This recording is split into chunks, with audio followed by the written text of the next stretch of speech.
ভোরের কুয়াশা ভেদ করে সূর্যের আলো ধীরে ধীরে গ্রামের ছোট্ট ঘরটিতে ঢুকে পড়ে।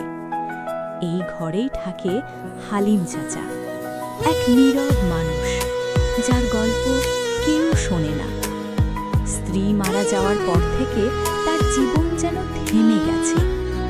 সন্তানরা শহরে, বছরে একবারও খোঁজ নিতে আসে না। প্রতিদিন সকালে তিনি পুরনো লাঠি নিয়ে হাঁটতে বের হন।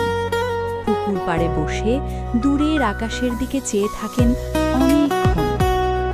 গ্রামের কোলাহল তার চারপাশে চললেও তার ভেতরটা নিঃশব্দ। কখনো পুরনো দিনের কথা মনে পড়ে, চোখ ভিজে যায় অজান্তে। বিকেলে বাড়ি ফিরে নিজেই রান্না করেন সামান্য ভাত আর ডাল। খেতে বসে খালি চেয়ারটির দিকে তাকিয়ে দীর্ঘশ্বাস ফেলেন। রাতে আকাশের তারার দিকে চেয়ে তিনি শুধু একটি কথাই বলেন, নীরব জীবনেও ভালোবাসা থাকে, যদি কেউ বুঝতে চায়।